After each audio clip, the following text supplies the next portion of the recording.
आता पाहूया लोकसभेच्या महासंग्रामासंदर्भातल्या टॉप 9 बातम्या।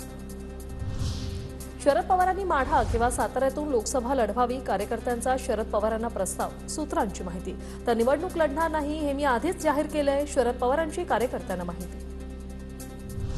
शिरूरमध्ये अमोल कोल्हे विरुद्ध आढळराव पाटील लढत होणार। आढळराव पाटलांना प्रचार सुरू करण्याच्या अजितदादांच्या सूचना। आज किंवा उद्या अधिकृत घोषणा होणार।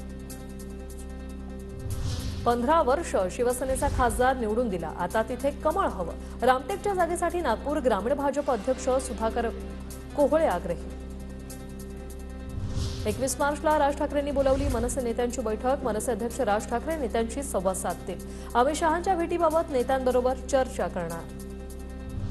मनसे भाजप युतीवर मी बोलणार नाही, मात्र मनसेतून बाहेर पडण्याचा घेतलेला निर्णय योग्यच। वसंत मोरेंचं वक्तव्य। महाविकास आघाडीकडून लोकसभेचं तिकीट मिळण्याचा मोरेंना विश्वास।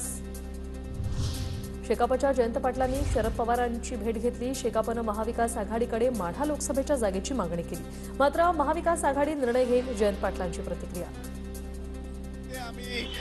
डॉक्टर अनिकेत देशमुखांसाठी आम्ही मागणी करतो आहोत, पण तो निर्णय महाविकास आघाडीचे सर्व नेते आणि हे घेतील।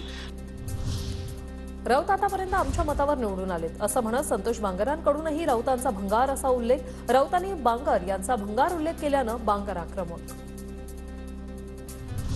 प्रहार पक्षाच्या विदर्भातील पदाधिकाऱ्यांची गुरुवारी महत्वाची बैठक। आमदार बच्चू कडूंच्या उपस्थितीत बैठक। अमरावतीसह विदर्भातील लोकसभा मतदारसंघाचा आढावा घेणार। सूत्रांची माहिती।